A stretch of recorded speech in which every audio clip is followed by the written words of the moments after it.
Hey everybody, it's Tripl-L coming in to talk about My Hero Academia, Chapter 371, my review. Alright, hey guys, hope you're having a great day. I'm having a good time. We are at 371. The chapter is Together with Shoji. Overall, I'm still pretty happy with what we got, with the little asterisk that, we're coming into this on a compromised position. I'm here to see all the things that Horikoshi's trying to do. There are a few techniques that pop up in the chapter that some of them make sense as we get there to the end. To the end of the chapter. I'm thoroughly enjoying it. I realized that this week there's a lot of people. I was just spending some time looking at the Viz Media comment section, and I was like, it's pretty divisive. Just like most people are pointing out that this isn't like super well executed, and I kind of agree. Like when you have stuff like the 6-6 incident and the Jeddah purge, like that I think is questionable. But there's some points that people, people like to exaggerate things. Like some of the easy technical points, like just rip apart, or like if someone says this was never brought up before the final arc, well, that's factually incorrect. This all started with Spinner telling us about how why he joined the League of Villains and how things worked in the countryside, right? We already knew that that was a thing there, and we could see the little breadcrumbs that were leading to it, like with the animal lady and Shoji talking to her. Like we've seen the breadcrumbs. It's just like this particular plot point. Horikoshi just, I think it's fair to say he wasn't confident in telling it, given that he was talking about this Shoji storyline for years. And to his credit, the anime ultimately, if I recall correctly, removed some stuff about Spinner's backstory. So like this is going to be quite, like it's going to be if you're an anime only, it's going to be a worse mess because of what the anime did. But it goes to show how it's just like it's odd, right? It's odd how much resistance there is to this particular storyline when we're looking at the greater ecosystem. Anyway, in terms of general notes, we didn't get Pony here, but when I look at the final bit of the chapter, I see where we could still get Pony, and when I say get Pony, I mean like that little flashback there to joint training. I would love to see it, just because, like, come on, like show me that my idea on like story writing theory is also maybe shared by Horikoshi. Like, please, I just want to see Pony. It'll be hilarious. I just want to see it. It makes you feel good, just because it's like, yeah, Horikoshi, I like the style of how you try to bring everything together and like create the illusion that everything's interconnected like that. Bring up that relevance. On that point, we did end up seeing something that I completely forgot about, that being Mineta having called Shoji an octopus or whatnot. So that already is like the sign of good things to come for me. When I saw that, I wasn't really dissuaded. I was just more thinking like, yeah, we could probably still get Pony here. So I'm still there. But props for Horikoshi, because he is still doing the basis of the technique, that is, connecting the past moments. Now, a commenter, Kayla, told me that another one of the commenters on the last video, and apologies, I didn't have time to look at the comments. I've been pretty busy. Mentioned that Bakugo and Shoto casually like make fun of mutant shapes.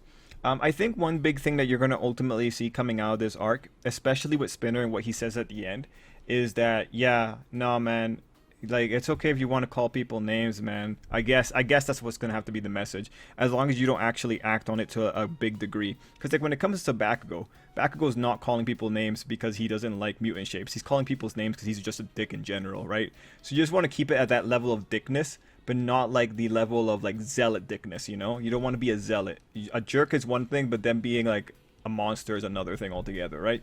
I think it's just ultimately going to come down to moderation kind of things.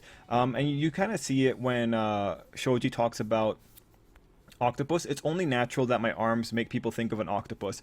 I think this is going to be like the basis of the thing that Horikoshi might try to settle on when it comes to maybe the next chapter.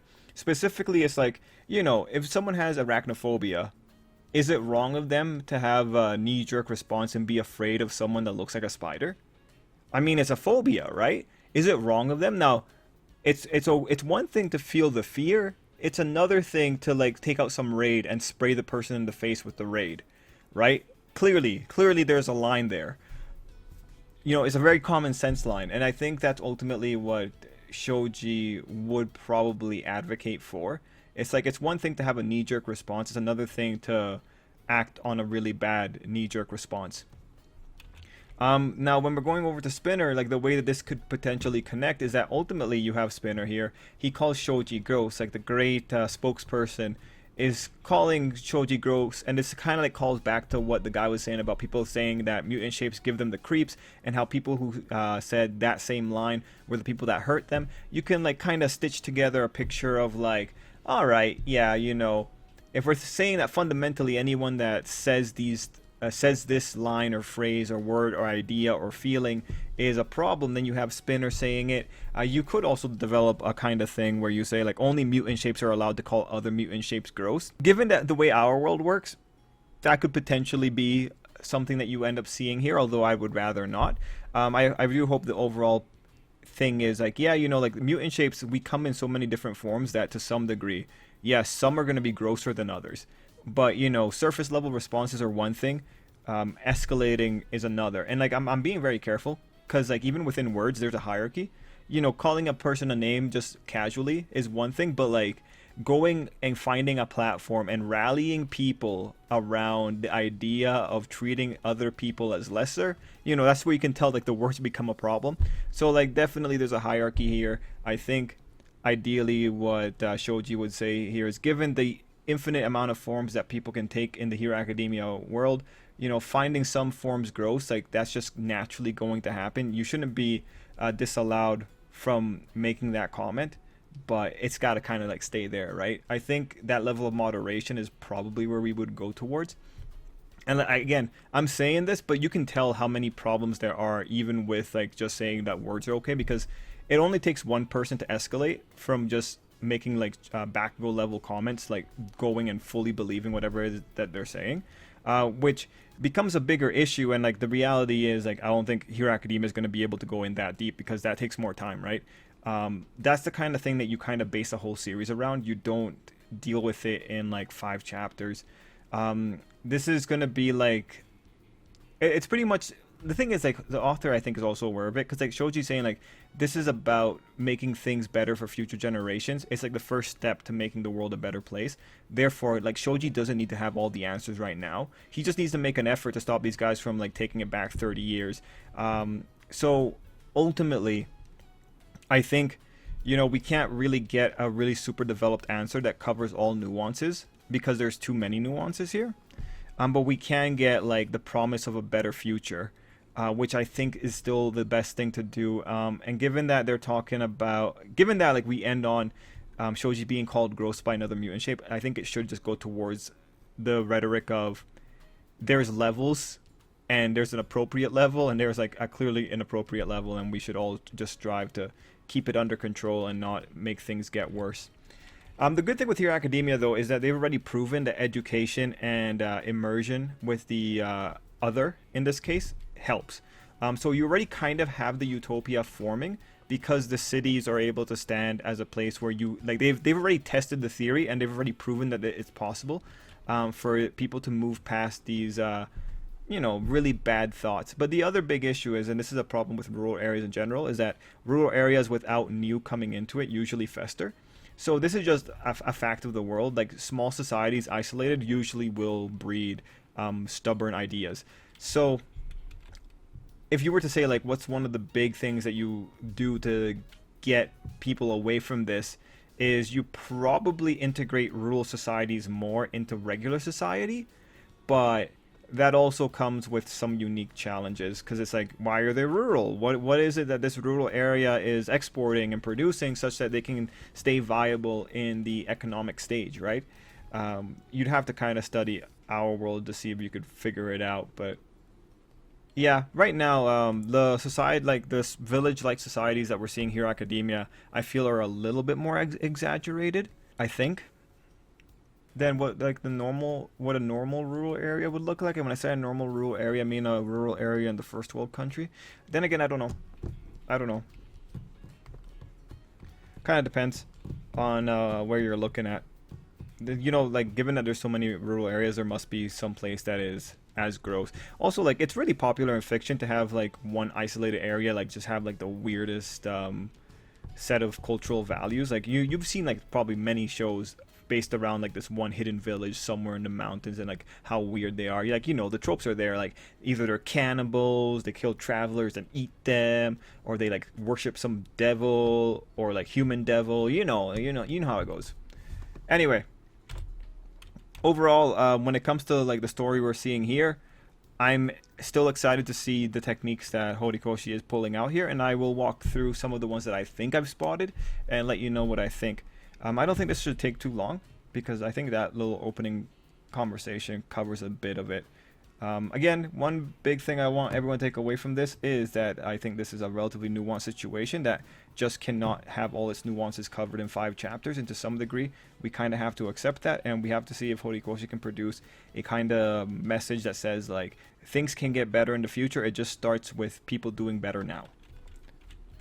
Alright, so we go into page 1, the safety of those in the hospital, pretty much picking up from the last chapter. Now, I also want to point out, I didn't realize that Central Hospital is H-shaped, like Hero. It is the hero of the Hero Academia universe, honestly, with the amount of people it's bringing back to life. Alright, we have, probably one of the more interesting things here is Spinner's speech pattern. This is really important because it justifies what he does at the end, where his cognition is clearly impaired. Like I said last time, he's a victim. What we see here, when we go to the end, what I really think is happening is that Spinner's gross is indicative of the fact that he doesn't have anything to filter him. He doesn't have anything that stops that knee-jerk response to say gross, right? I think that's one of the big things that Shoji might be able to use in his platform. We have Koda finding out where Shoji is. We have his horn shaking, and we do see that ultimately Koda's horn does something towards the end of the chapter. So this was a good, build up for Koda being involved here. And we have people noticing that Shoji is beat up as well. So people are starting to find commonality with Shoji. That's pretty much what the author has to do, because he has to kind of start building Shoji's place here. Anyway, we have a great page in page 2 where like Spinner just says he doesn't care in response to like, hey, we're following a great leader. This is one of the chinks in the armor, just showing us that, yeah, this might not work well. Now page 3 is super important, because what it ends up doing is that it shows us someone's inner thoughts. Now, if you notice, we haven't gotten this character's inner thoughts before, so the author starts building relevance here, and he also starts doing something pretty clear. That is, he is turning this from someone who is, a passionate follower who might be blinded by passion, to full on, oh no, this guy is just flat out a terrible person. This is full on, this guy has an agenda. He knows that things are not as they look. He wants to continue and propagate his idea of what should be going on. So now he looks more like a nefarious actor. He is the one with the most agency in this situation of him and Spinner. The reason that this becomes important is because he is going to be the easiest person to take out. There is no doubt here. He is officially a victim. His journey started with his victimhood status. His journey started with him being cruelly treated, but now he is someone who is taking advantage of that and using that to boost his credibility within his movement, and he is now fully consumed by anger. Like I always like to say, victims make victims. This is a world where victims keep making victims. So now we have a nefarious element there. The reason the author did this, and I'm really hammering home on the inner monologue, or like the inner narration there, because it makes it so clear that he is evil, or not evil. It makes it so clear that he is fully wrong, that Koda attacking him works. Also, his buildup is there specifically to give Koda something to do and like take down someone who looks worthwhile. This being the big instigator, the one who is controlling the flow of the crowd. He would be an important person to take down. He is like the propaganda spewing outlet right now. So Koda gets to take him down and gives Koda some relevance. That's how much simple narration can do for a character. Now let me just very quickly see, because when I go back, we didn't really get any pages of him thinking. Everything was pretty direct, which still gave some room for interpretation. But once you have that inner monologue, everything changes. This is just an example of how an inner monologue can make things so much clearer. The big thing here too is like, he's acknowledging that Spinner is equivalent to a stupid kid, that they're making things harder than they need to be. So there's like some animosity there towards Spinner. Now you can like start talking like, okay, the chances that this guy knows that something's wrong with Spinner is pretty high, and now he's just fully using Spinner as a figurehead to move his own agenda. So really important. That one little narration really makes a gigantic difference when we look at the technicalities of the chapter. Going down to page 3 still, Shoji says something amazing in that he's about to set them back 30 years. I love getting a good timeline here. So getting set back 30 years, that might be pretty rough, because you might end up seeing like some hardcore discrimination in response to this. If the heroes come out of this winning, a lot of people might like really get aggressive on the people that were part of the chaos here. This is something I've talked about before, but like after what the villains did, if the villains lose, like there's no reason for people to be merciful, especially everyone that lost loved ones in the 19 cities and more that Gigantomachia destroyed, right? It'd be incredible for them to not go draconian. The villains really do need a hero at the end of this. Anyway, we have the thing about All For One giving the guy a bunch of quirks. We know these quirks are ultimately ruining him. We have Scale Mail giving him that monstrous form. We have Spinner saying he doesn't care about anything anymore, and he's pretty much become Shigaraki. So it's kind of funny how like you need to become super stupid to adopt the "I'm gonna just keep destroying everything" rhetoric. We then have, actually, I think at first I thought this was gonna be a throwaway line from Shigaraki when he says he plays League of Legends. Oh, he's played League of Legends. But then the author had this little line there, only on solo mode though, and I'm thinking like, of course, Megalomaniac interprets the world by playing video games, Shigaraki. Of course this guy would play League of Legends solo. Because the only time he's controlled more than one character has been during like RPG games where he has a party of characters he controls. Of course Shigaraki, the guy that started the series like badly managing units and also not being a very good team player at the very beginning, of course this guy plays solo. That made so much sense, because this guy would not play in a competitive environment. Honestly, he probably would have destroyed his computer if he did. But yeah, alright. No, that was actually a really good line there. Just to remind you, like, yeah, no, that makes so much sense. That makes so much sense that he would play solo, because everything about early Shigaraki indicates that kind of play style.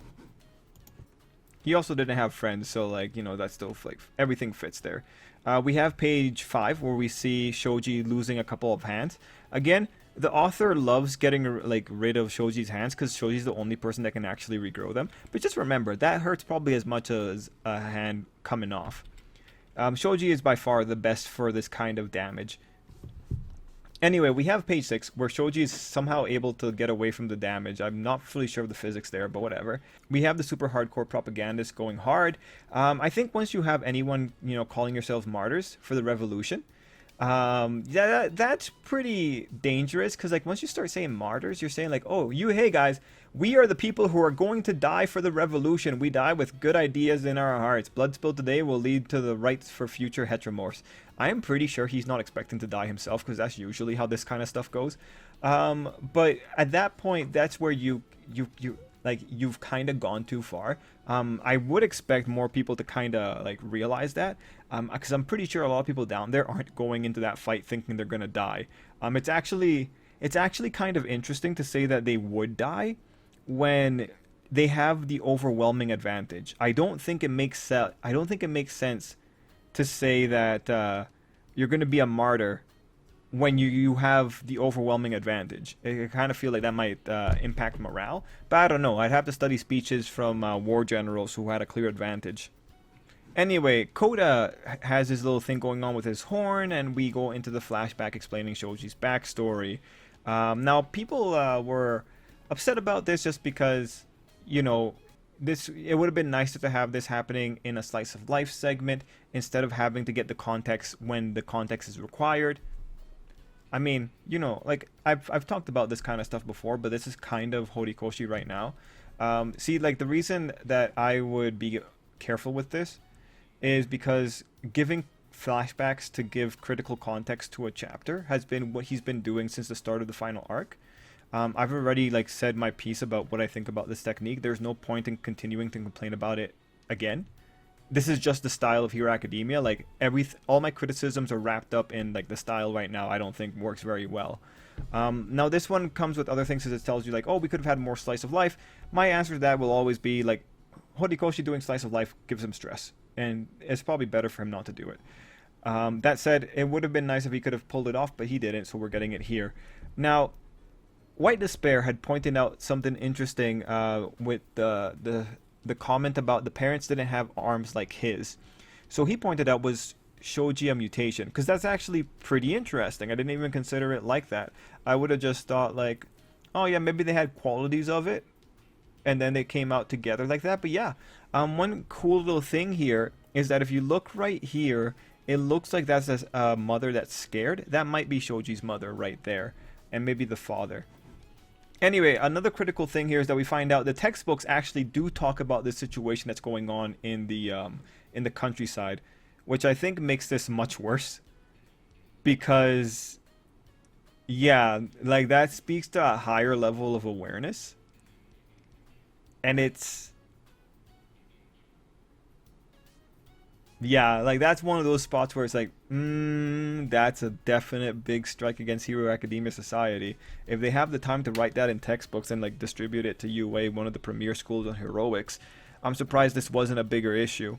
That's just a little bit more, just because of how close those people are to being able to do something about it. Putting that in textbooks and knowing that it's happening in your own country, just like that, you're so close to it, and you're like the people who are there to stand for justice. You know? Anyway, to the bottom of the page, we have Mina saying that the world would be better off without those creeps. Now, there is like a little bit of an issue here. Like, you have to be like relatively careful with this kind of rhetoric. It's one thing to get passionate, but like, you gotta think about it too. Do you want to get rid of all of those creeps? And also like, see the othering that's happening here. You have Mina calling them those creeps, pretty much taking away their humanity in that case. She's using the same kind of rhetoric that the other guy was using by calling, when he was saying about people that called the mutant shapes creeps. This is a relatively concerning dialogue, because you never really know how many people have an opportunity to change, because you never really know how many people were trapped in the society that they were born in. And I think this is going to be more relevant for our world, especially with the situation over in the East in general. But I think the best step here is intervention and education, and ultimately, converting people from that position over into kinder positions. The reason I bring that up is just because like with the othering, and especially with the choice of using those creeps and linking creeps over to like what ultimately motivated the mutant shapes to come into this, you create a situation where they might go to war against each other for a good period of time. And then you got to remember that there's little kids being born into those societies. You don't necessarily want those little kids to suffer because of their parents' mistakes, right? Oh, also, I see like in the panel where Shoji's getting beat up, you can see a little kid pointing at the situation, and the mother is kind of trying to pull them away from it. So you gotta be really careful with Mina's dialogue, because like Mina's dialogue doesn't actually make the situation better. It wipes out a particular class of people, and if she's not careful, if anyone survives that situation, they could come back stronger and with just cause to take out Mina, especially if children are involved. Now, mind you, Shoji says maybe so, but the disparity remains. So I would like to again, this is where you start seeing the nuances show up here. You got to be really careful in this situation. We go into page 8, where Shoji explains how he works within Hero Academia Society. We have the Mineta situation. We have Shoji being overly considerate of people around him because he doesn't want people to think he's out for revenge. Now, I don't know how that would look in like a city. I kind of wonder what dynamics would be in the city. Anyway, Tokoyami says that takes strength, and we have Shoji ultimately leading us into like, he looks at the positive. We see him saving the little girl using his body. That's a great moment. We know now his heroic motivation. We know where he came from. We know, like, ultimately Shoji is a good person, right? Like, that hasn't really been in dispute, and we see it here. What I think is really interesting is that we found out in very early on here in Academia that the reason he covered his mouth was to not scare children. And I think, even though here you have the thing about him not wanting people to think that he's out for revenge, I think this children factor still plays in to it a little bit. Now, when you see that he saved this little girl, he doesn't have the scars on his face. One of the most terrifying things here would be if he got beat up because he saved that little girl with his arms. If he got beat up because of this incident, that's even more tragic, right? It's up to the reader right now to decide whether or not this is the case. Anyway, we have a nice little moment where the UA kids go and hug Shoji because they all want to be best friends with him. He was talking about the warmth of Shoji's body, and we ultimately have the big line of, I know it'll take more than one generation to tear down a wall that stood for over a century. So this is, like, again, a pretty good setup here for just, this is the first step, or like the next step in a succession. And it's going to take time to fix the situation that is occurring before them. And that's really what Horikoshi should do, because he's not really in a position to be able to save the world here. Ultimately, heroes are people who buy society the time to try and fix themselves. As long as society doesn't stagnate, and as long as society keeps moving, there will be a purpose for heroes, because, again, heroes prevent society from being destroyed long enough for society to get to a point where it will never be destroyed. We have Shoji saying that he's going to become the world's coolest hero to make good memories for the generations to come. So he's pretty much going to be a great role model. We go into page 12, where Horikoshi becomes significantly more heavy-handed about what he's doing, saying that Shoji was persecuted too, and the people who hurt us weren't justified. So he's acknowledging the situation here. Again, you have to bring in the commonality, because if Horikoshi is going to go in for that big rhetoric of Shoji is the example of someone who chose the best path, then he kind of has to make sure that it's very clear that him and Spinner come from similar origins. Now, we go into Spinner, and like Spinner is just reminding us that he is just a meat puppet who has pretty much adopted the Shigaraki mindset of don't care, destroy all. So, not really a point to talk to him here. Someone I saw made a comment that, yeah, this is why you make Spinner stupid, is because you don't want him to get talk no jutsu'd out of it. So one thing that happens here is that when Shoji is yelling at him, that's like pretty much falling on deaf ears. But it paints more of Shoji's perspective. Because like when you look at it, what you have to be remembering is that Shoji doesn't know the state of Spinner's mental capabilities. But it pretty much just gives Shoji an excuse to explain his position. Now, what's actually really nice on Shoji's lines in page 13 is that Shoji is saying that he believes in Spinner. And that's actually a really great thing. Like, this might be the answer to just the Mina situation, because Spinner isn't just a victim of discrimination. He's also a perpetrator of, or he was involved in mass murder when it came to releasing Gigantomachia. He was an accessory to that situation. Spinner is a heinous criminal because of his association to the villain league. But here you have Shoji coming in there and saying that, Spinner, there's still hope for you. You can still do something good with that rage. And he finds commonality with Spinner. So, Horikoshi might not actually put emphasis on it, but Shoji is on the same path as Ochako and Izuku, which makes sense because Shoji is a character the man's been thinking about for a long time. Of course, he would want to put Shoji in the same level as Izuku and Ochako. And actually, going back to the Mina thing, where she says the world would be better off without those creeps. Well, actually, what would Izuku and Ochako say about that? I think Izuku and Ochako would rather try to save those people as opposed to make it so that the world is without them. So, that's kind of, you got to remember where you are with all the rhetorics in the series. And right now, Shoji's rhetoric actually aligns a lot more with Izuku and Ochako's. I mean, flat out telling the enemy leader that you still believe in him, that's a pretty powerful moment. Now we have our favorite propagandist coming in with the counter. It's good to know that Shoji is shouting so hard that he can hear the situation still. Sound just carries so amazingly in Hero Academia. Now, when it comes to his rebuttal, I think it was a good move to ask if there was a feasible solution. Him saying that it's childish naivety, I think, is also a good move, and pointing out that the hearts were hardened by society. That's a good move, although a lot of people don't look super hardened here. We do see that there's a lot of people hearing what Shoji is saying. His voice is reaching them. They're stopping for a little bit to see what's going on. So you have the guy constantly trying to galvanize his forces. overall, that rebuttal that he went with, I think, was a good rebuttal because it's one that focuses on stoking the current flames that are there. That said, Shoji is getting to people because people are stopping in page 13. Now, in page 14, you have the great moment where Koda comes in with the "Don't mock Shoji," and you have him swarming the guy with a bunch of with a bunch of birds, the most birds we've ever seen. Now, what I think happened here is that Koda's horn acts as an antenna kind of thing, or a signal transmitter, and the bigger it is, the more of a signal it transmits. So he was able to transmit that to like a lot of birds in the area. And now those birds, heck man, that might be all the birds in Japan too. Shit. Like, God, that man's about to be destroyed. Yeah, and that guy's a bug. Holy crap. Type advantage is not on his side.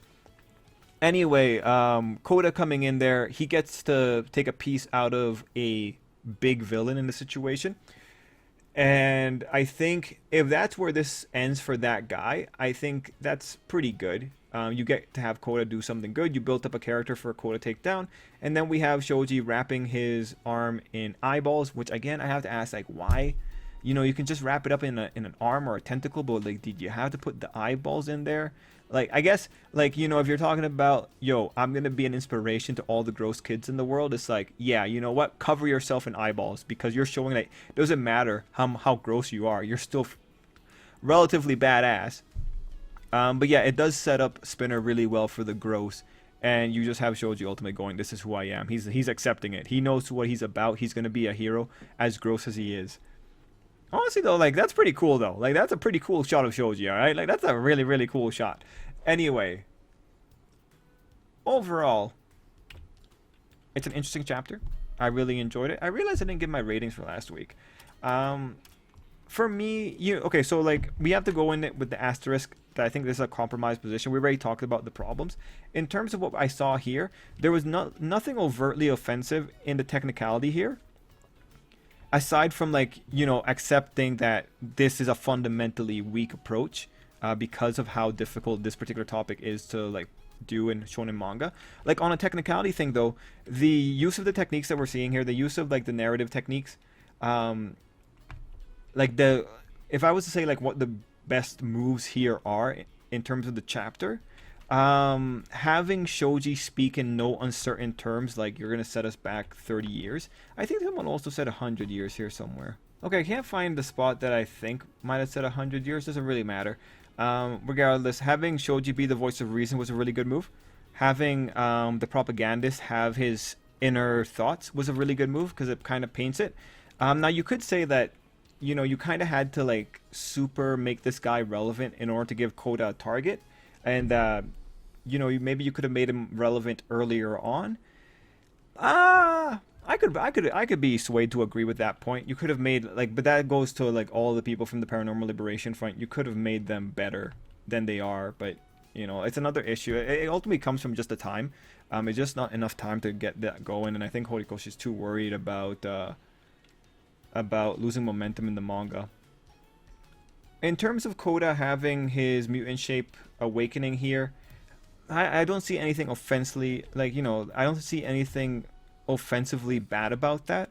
That's just Horikoshi slipping in an upgrade. The timing that it comes in with, I think, makes sense. The fact that it's just a booster for his voice for more animals to come towards him, I don't think that's so terrible in the grand scheme of upgrades. Like, man, you're living in a universe where Bakugo has clumps going into his bloodstream again. Yeah, nah, like, this is by far nicer.